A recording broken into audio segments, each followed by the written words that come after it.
Joining us on the show right now, we've got Nilesh Shah, MD and CEO of Envision Capital. He's here with us on the show. Good morning, Nilesh, to you. I mean, I wouldn't say the same for the kind of market setup that we're in, but, what's it looking like to you? I mean, from the start of the year, the amount that we've declined, we've done that without US markets coming off, but they've started to peter off as well, and we're sort of in that whole mix. Yeah, I clearly believe this 2018 has been a year of risk-off trade. It's been a year where global liquidity has tightened, US interest rates going up, commodities soaring, and obviously on the back of that, the earnings growth for Indian equities and corporate India has not been commensurate with the kind of valuations that we've really seen at the start of the year. So you're clearly seeing a combined effect of kind of a lackluster earnings growth, pressure on margins, and anemic demand, and I think on top of that, very high valuations, which has really led to a huge sell-off in Indian equities. And I think that's something which is likely to sustain for the rest of the calendar year as well. It's quite possible that we might see some kind of bounce off here and there, given that the way markets are heavily oversold, but I wouldn't be surprised if the selling continues till the end of this calendar year, as a lot of the FIs try to kind of cut down their exposure to emerging markets, including India. I know it's difficult to call a bottom, but the way things are at this point, there are still a lot of elements which could cause that uncertainty for the markets. You've got the elections, crude oil prices have started to come off yet. We're still at around 73 for the currency, but it's come off from 74. So there are structural, internal and external elements that could affect the market even more from here. So where can we place like a near-term bottom for the market, if at all? Well, I'd probably think that the current levels of the Nifty itself could kind of act as a near-term bottom, which means more like a 10,000 level, and then of course if that level gets broken, we get into more of a psychological kind of a support for the market. So that could be a near-term support. But like I think what you rightly alluded to, that a lot of the other variables like elections, because we're getting into now a mega election cycle, the next 12 months is going to be really general elections as well as elections to some 10 prominent states. So that's something which will continue to kind of weigh on the markets. And I think along with that, what really investors will be looking out for is back to earnings growth. Clearly, because the next 2-3 quarters will get weighed down because of higher interest rates, higher crude oil prices, higher commodity prices. That entire impact will continue to be seen for another 2 to 3 quarters. So I think post that, what it looks like is that in the second half of the next calendar year is when we actually expect the recovery to again gather momentum. So it's like it looks like that the next 2 to 3 quarters will continue to be challenging for the markets. Challenging with a lot of pain or challenging with a lot of sideways movement? Just looking at the valuations right now. So what it looks like, Neeraj, is that clearly the poor quality or some of the small caps, mid caps have corrected quite a lot. So it looks like that the price damage in them could be a lot less going forward. But what you could see is really a sideways consolidation in those pockets. But what we clearly think is that a lot of the good quality names will get sold off. It's really the strongest man falling the last. And I think that's what we will witness over the next 2 to 3 quarters. So if you really look at financials, clearly tier 2 banks, NBFCs, all of that have got sold off significantly. What it looks like is that in the next round of sell-off, you would actually see now money being taken off the table, even in some of the larger names, the top quality names, the tier 1 names. So you'd see some more price correction there happening. But I'd probably think that otherwise in tier 2, tier 3 stocks, a lot of the damage has already been done, price-wise damage. I think it's now going to be over to them getting back into earnings growth scenario, which will still take probably 2 to 3 quarters, and therefore you will see a lot of consolidation happening there. Okay. Now, let's try and, for the sake of some more clarity, let's try and get some specifics here. So, if you look at the bucket of stocks, which are the Yes Bank, Indiabulls Housing Finance, Diwan Housing, or that whole variety, wherein we know that there are uncertainties, either due to cost of funds or due to management changes or otherwise, and therefore there is no clarity on when the earnings growth will pick up. So the valuations may look very tempting right now, but that is on TTM earnings. We don't quite know what the books for the next 3-4 quarters would look like. Right. Do you think the markets will safely shun away these names until clarity emerges, and therefore even if on optical valuations they look attractive, nobody will buy them? Or you wouldn't buy them? Yeah, I think that will probably be the emerging case. It looks like that typically the markets go through this love and hate relationship. So they've been loved for several years. True. And they'll continue to be hated for several years as well. By the time, I think clearly by the time memory is lost and all of that, that's a long winding process. See, I think the key thing in the entire financial space, and I don't think, yes, I think valuations, multiples, prices are important.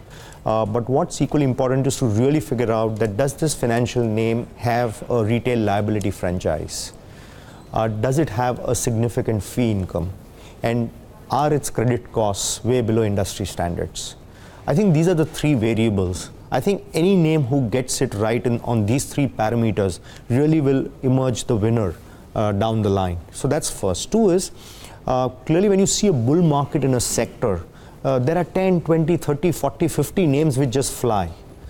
Post the entire the bull market getting over, the sector falling out of favor, what you really then left with is just 2, 3, 4 names. And so you've got to be very careful that in the next round, it's not going to be 30, 40 names which will start flying. It will be probably 3, 4, 5 names which will fly. So you've got to be careful that you are in that pocket which you believe is going to fly the next time around, rather than in that bottom 80 or 90%. And that's something which investors have to be very, very careful going forward. So not just look at what's really happened over the last 5 years, but what could potentially happen over the next 5 years. How much importance are you paying to what the markets, while we spoke about the earlier uncertainties, how much importance are you giving to our own macros playing a spoil sport for equities? I mean, if you have to take a look at our fiscal deficit numbers for September, which have come in already at 95.3% of the already budgeted number. A CAD also most likely will miss the target. On these parameters, consumption and overall growth, bottom down growth, the lower level growth for the smaller, the SMEs, the pickup because they're not getting the kind of liquidity that they need. How will that affect the psyche of investing for equity markets? Well, so far the headline macros don't look all that bad. A lot of people try and compare this with 2013 or 2008-9. I don't think the headline macros look all that bad, especially from inflation. I think this time around, what's really working in favor of India and India macros is essentially inflation. That inflation is still relatively subdued. And I think that's a huge positive. And subdued inflation means that rate hikes may not happen to the extent that is getting discussed and debated around. So I think that's a huge positive. Second is, I think liquidity challenges, I think, are going to be very short term. I don't think liquidity challenges are going to last for a very, very long period of time. So I really don't think liquidity, interest rates, inflation are going to be the big challenge. I think overall, in general, the growth momentum somehow is not as strong as what one would have expected after many years of consolidation of growth. And I think the biggest drawback out there is the investment cycle. What really, for India, which is kind of perceived to be a consumption-led story, you clearly need the investment cycle to kind of, in a way, feed into the consumption cycle. And you need these alternative rounds of each one of the cycles picking up. And of course, in the best of times, you have both cycles doing really great. I think it's very important for that investment cycle to pick up. And that, I think, is something which needs to be watched for. If the investment cycle gets further delayed, then it's unlikely that we'll cross this 7.5% of GDP growth rate. And that's something I think is the most important variable in India macros. The other point being, raw material costs, which across sectors you've seen, and already most companies which have reported numbers, majority of them, that's the red flag. Yes. I think this will still play out for a couple of quarters. That's what it looks like. But I think post that, you would actually see commodities going off. Clearly, because if you have a situation where interest rates in the US are inching up, the dollar is strong, and for some reason global growth doesn't kind of perk up further, I think the most telling impact will be on commodities. We've already seen some of the industrial metals already being down about, I think, 10 to 15% in the last 1 year. Things like copper, zinc, and that pocket is already down 10-15%. And there could be fresh declines over there over the next couple of quarters. Post that, I think the margin pressures will ease. So what it looks like that FY19 will continue to be challenging on the margins front, but I think post FY19, FY20 should be a lot better in terms of margins and because of softer commodity prices. Yeah, must mark, by the way, just before we move ahead, Equitas Holdings is down 24%. Ujjivan Financial is down about 17%. I think one reason why Equitas could be falling more than Ujjivan is because their deadline is a lot closer than Ujjivan's, but that notwithstanding, other factors that play out here too, but some serious price damage out here in these two names. And the other one is Jubilant FoodWorks at 1,006. That one is coming off quite rapidly as well. Now, the other thing that we've seen, Nilesh, these times is threats to business models, right? Equitas and Ujjivan, the case in point today, if indeed there is a holdco discount that comes into play because the RBI is reiterating there, you clearly have a case of business which you're trying to grow and the market was presuming that will be a merged entity, not being a merged entity. Is it difficult to pencil down what kind of price damage could happen to these companies? I mean, I don't know, frankly, if you ever have these companies had in your portfolio, if you looked at them or no, but just on the whiff because the stocks are reacting so much. Yeah, so clearly I think the best, yes, clearly I think in India the holdco discount continues to prevail, and that happens across sectors, not just banking, but across the board. This is something which really happens. And I think the best example probably is the IDFC Bank, and we own IDFC Bank. So if you really look at IDFC and IDFC Bank out there, clearly there is already a example prevailing out there where IDFC does trade at a meaningful discount to IDFC Bank. And I think, of course, the industry has been in a way representing or asking that, remove this structure of holdco versus bank and just have one entity which is out there. If that does happen, then I think that would be very positive for this entire kind of pack.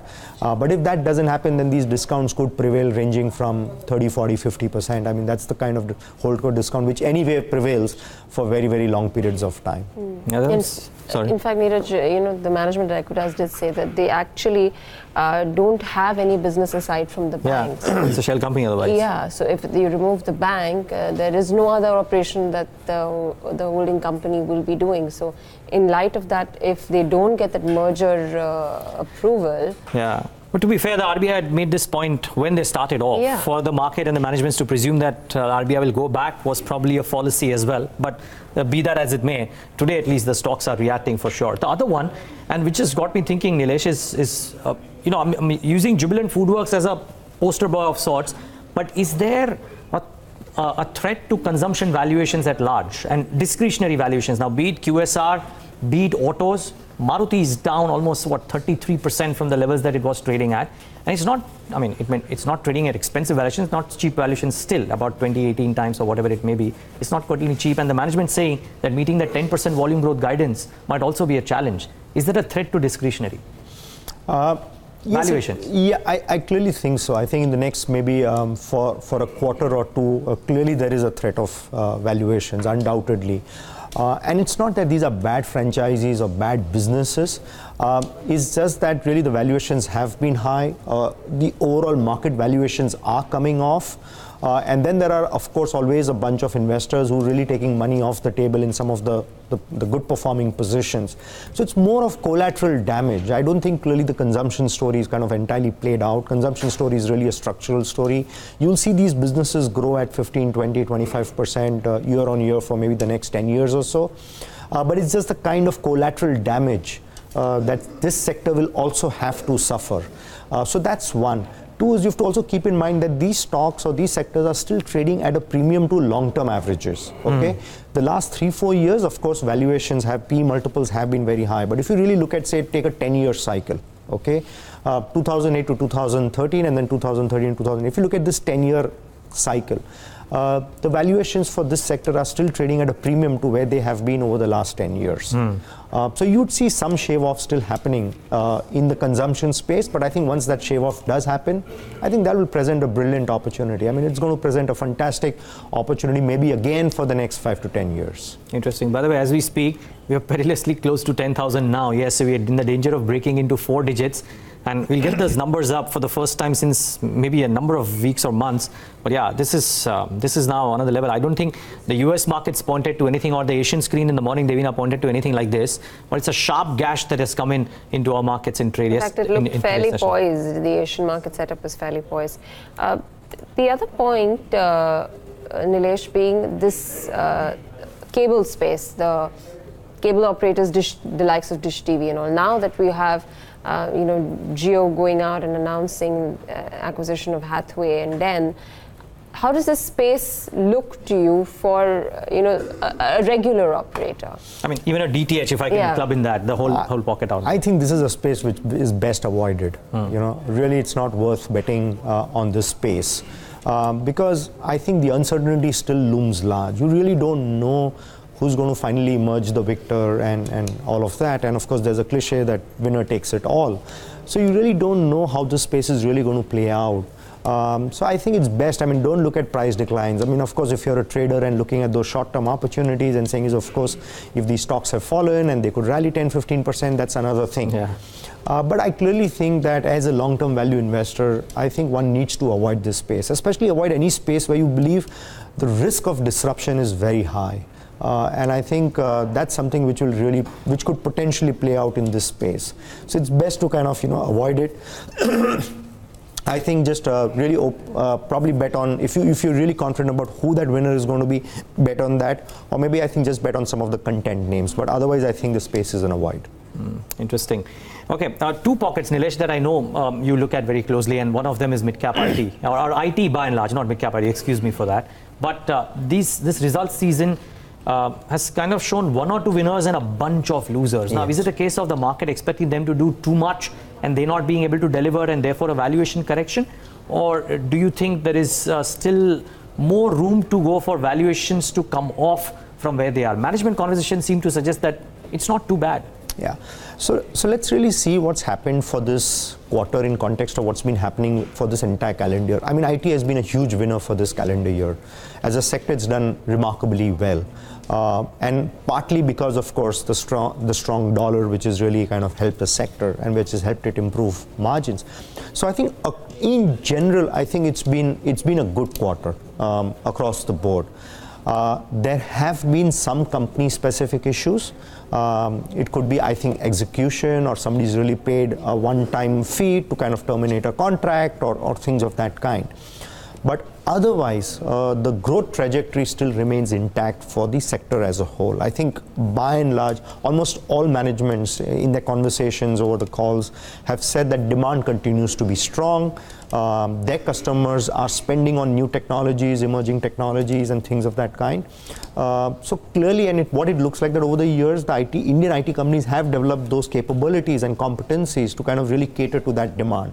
So it doesn't look like that demand is a challenge. I think there are company-specific issues, which I think most of the managements have exuded that they would basically be able to iron them out over a quarter or two. But I think against that, the price damage has been significant in a lot of stocks, especially in some of the tier 2 IT stocks. So if you really look at it, if there's now one pocket where valuations look attractive, I think is the mid-cap IT space. This is one space where valuations look attractive. So if you really compare it with the market and all of that, I think the valuations are far more attractive. Some of the quality names are now trading in like kind of mid-teens in terms of the P multiples on a trailing earnings basis, which I think is reasonably good because this is one sector which probably will continue to sustain probably about a 15% annualized growth rate over the next maybe still 2 or 3 years or so. And I think that plus, of course, a stronger dollar will continue to aid margins for these IT companies. So I think given the price shave-off that we've seen for some of the names, I think this pack looks attractive now. Okay, just very quickly, one small question on the smaller banks. Now, larger banks are under a bit of a question mark. Would you believe some of the smaller banks, Southways banks or otherwise, can be good investing candidates? They would be good investing candidates. I think clearly post this sell-off and all of that, I think some of them will really kind of, a lot of value will emerge in them. But as I said earlier in our conversation, that those three variables is something which you need to track for any financial or any banking name, which is basically a retail liability franchise, high fee income, and third, of course, is reasonable credit costs. I think once these three parameters are there, I think one should be constructive about the financial space. Just one last question. If you had to just pinpoint one space to be in, which would it be? I wouldn't ask you 2 or 3, just one. I'd probably think that, and I know it sounds a bit contrarian, and I think we've been expecting it now for months and quarters and maybe now for maybe more than a year, but I think one should, in this shave-off, we clearly believe, I think, is that it's high time the investment cycle picks up. And that's something which I think there are some very early signs of that, of the investment cycle picking up. And so clearly what we think is that I wouldn't be surprised if maybe post this sell-off, the next 2-3 years post that, I think strongly belong to basically companies which are a proxy on the capex cycle, the investment cycle. So clearly engineering companies, capital goods, cement, that entire space, I think should start looking up once the current uncertainty about interest rates, crude oil prices, all of that settles down. All right. We'll leave it at that, Nilesh. Thank you so very much for joining us. Thank you. Really appreciate you taking Thanks, the Nilesh. time being with us. Thank you so much.